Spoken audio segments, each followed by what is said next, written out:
Assalamualaikum warahmatullahi wabarakatuh.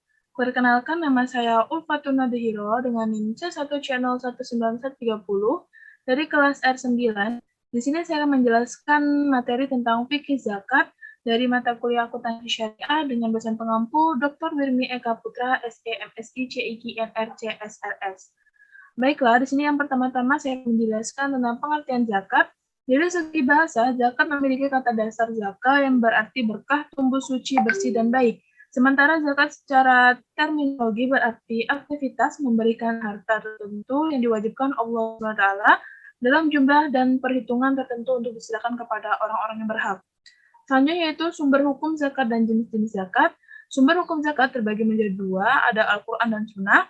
Jenis-jenis zakat terdapat dua. Yang pertama zakat fitrah dan zakat mal, yaitu zakat fitrah adalah sedekah wajib menjelang Idul Fitri dengan beberapa ketentuan dan persyaratan.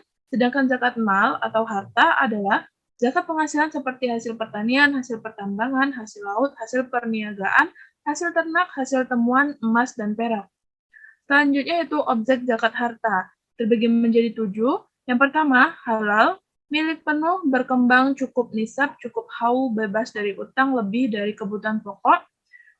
Dan penerimaan zakat mustahik ada 8 golongan atau asnaf yang berhak menerima zakat, yaitu orang-orang fakir, orang-orang miskin, penguras zakat atau amil, para mu'alaf yang dibujuk hatinya untuk memerdekakan budak atau rikab, orang-orang yang berutang atau ghairmin, orang yang berjuang di jalan Allah atau fi sabilillah, orang-orang yang sedang dalam perjalanan atau ibnu sabil.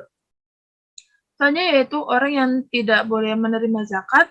Yang pertama, orang kaya, yaitu orang yang berkecukupan atau mempunyai harta yang mencapai 1 nisab. Yang kedua, orang yang kuat dan mampu berusaha untuk mencukupi kebutuhannya. Ketika penghasilannya tidak mencukupi, ia baru boleh mengambil zakat. Dan yang ketiga, orang kafir di bawah perlindungan negara Islam, kecuali jika diharapkan untuk masuk Islam.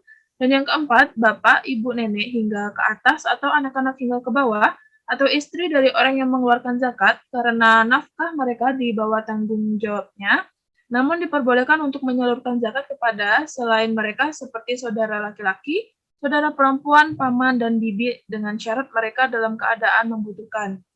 Selanjutnya yaitu hikmah zakat. Terbagi menjadi 8. Yang pertama, mengurangi kesenjangan sosial antara mereka yang berbeda dengan mereka yang miskin.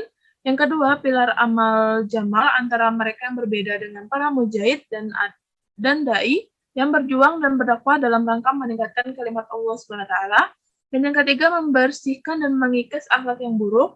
Yang keempat, alat pembersih harta dan penjagaan dari ketamakan orang jahat. Yang kelima, ungkapan rasa syukur atas nikmat yang Allah Subhanahu wa taala berikan. Yang keenam, untuk mengembangkan potensi umat. Yang ketujuh, dukungan moral kepada orang yang baru masuk Islam. Dan yang kedelapan, menambah pendapatan negara untuk proyek-proyek yang berguna bagi umat.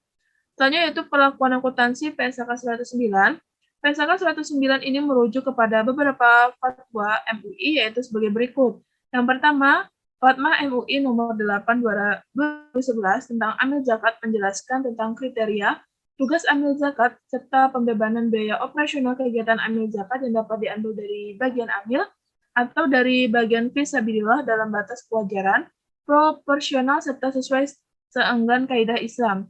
Yang kedua, Fatwa MUI nomor 13 2011 menjelaskan tentang hukum zakat atas harta haram, di mana zakat harus ditunaikan dari harta yang halal baik jenis maupun serta perolehannya. Dan yang ketiga, Fatwa MUI nomor 14 2011 tentang penyaluran harta zakat dalam bentuk aset kelolaan. Dan keempat, Fatwa MUI nomor 15 tahun 2011 tentang penarikan, pemeliharaan, dan penyaluran harta zakat. Mungkin cukup sekian penjelasan dari materi akuntan syariah. Apabila terdapat kesalahan dalam penyampaian dan kekurangan dalam kalimatnya, saya mohon maaf dan saya akhiri. Wabillahi taufiq wal hidayah. Wassalamualaikum warahmatullahi wabarakatuh. Terima kasih.